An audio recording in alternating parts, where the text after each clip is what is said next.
Assalamualaikum warahmatullahi wabarakatuh. Salam Om Swastiastu, Namo Buddhaya, salam kebajikan, salam sejahtera bagi kita semua. Apa kabar teman-teman semuanya? Kembali lagi dengan saya di channel Sinau Sejarah Sesarengan. Pada kesempatan kali ini, kita akan membahas tentang sejarah pertempuran Ambarawa. Oke, kita langsung saja masuk ke materinya. Dalam memperjuangkan kemerdekaan Indonesia, para tokoh sentral pergerakan dianugerahi gelar pahlawan nasional. Salah satunya adalah Jenderal Sudirman. Selain dikenal sebagai gerilyawan, dalam perjuangannya, Sudirman juga menghadapi berbagai pertempuran kota.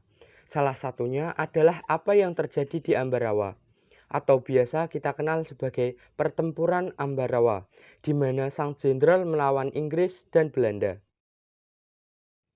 Sesuai namanya, pertempuran Ambarawa atau disebut juga Palagan Ambarawa adalah sebuah peristiwa perlawanan rakyat Indonesia terhadap sekutu atau Inggris dan Belanda yang terjadi di Ambarawa, sebelah selatan Semarang, Jawa Tengah pada tanggal 20 November 1945 dan berakhir pada tanggal 15 Desember 1945.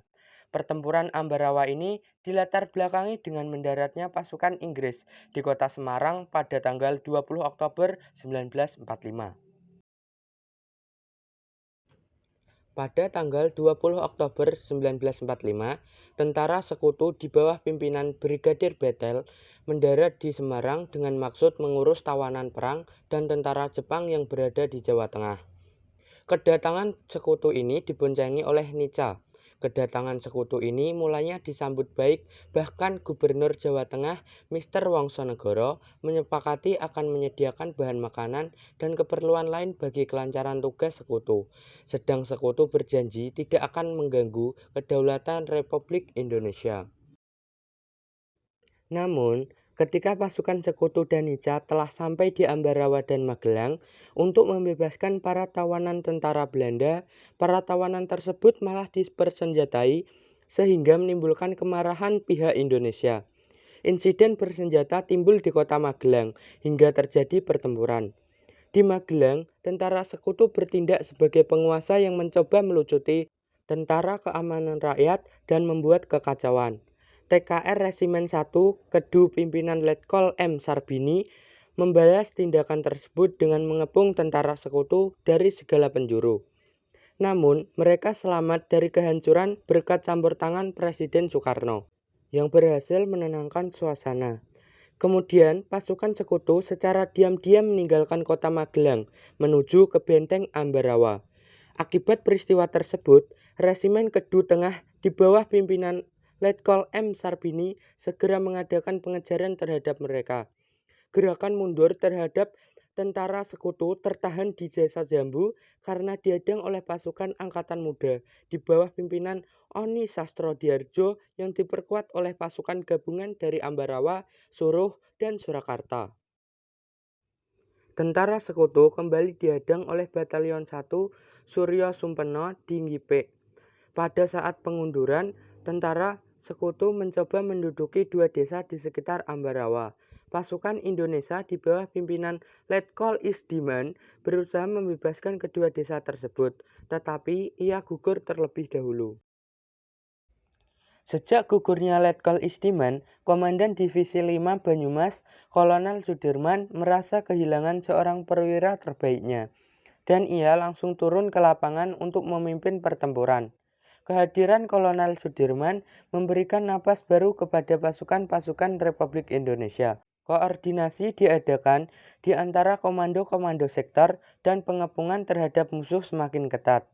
Siasat yang diterapkan adalah serangan pendadakan serentak di semua sektor. Bala bantuan terus mengalir dari Yogyakarta, Surakarta, Salatiga, Purwakarta, Magelang, Semarang, dan lain-lain. Tanggal 23 November 1945, ketika matahari mulai terbit, mulailah tembak-menembak dengan pasukan sekutu yang bertahan di kompleks gereja dan kirkop Belanda di Jalan Margo Agung. Pasukan Indonesia terdiri dari Yon Imam Androngi, Yon Soeharto, dan Yon Sugeng.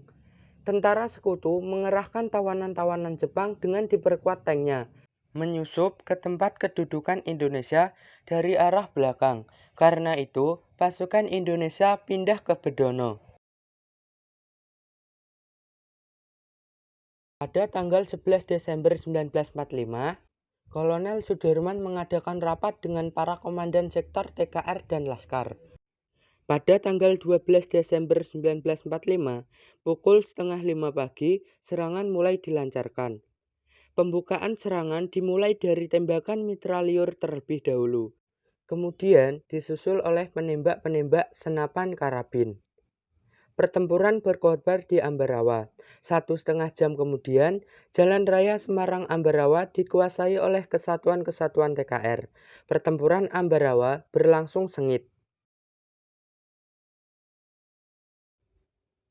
Kolonel Sudirman langsung memimpin pasukannya yang menggunakan taktik gelar supit urang atau pengepungan rangkap dari kedua sisi sehingga musuh benar-benar terkurung.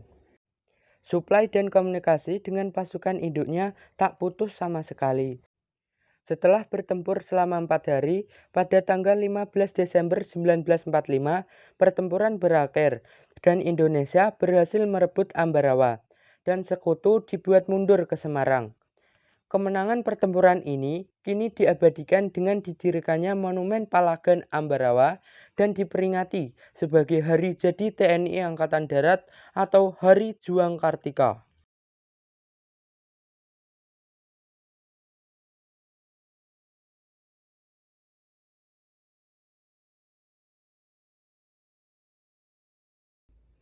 Pantang menyerah dan sangat cerdas bukan strategi yang digunakan oleh para komandan, termasuk Kolonel Sudirman.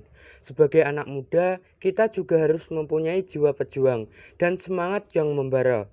Giat belajar dan terus menuntut ilmu adalah salah satu cara berjuang yang dapat kita lakukan sebagai pelajar. Informasi ini kita kutip dari Wikipedia dan kompas.com. Sekian dari kami, jika ada kesalahan atau kekeliruan dalam data informasi yang kami sampaikan, mohon dimaafkan dan mungkin bisa dikoreksi, karena manusia tak luput dari kesalahan. Jaga kesehatan dan tetap semangat.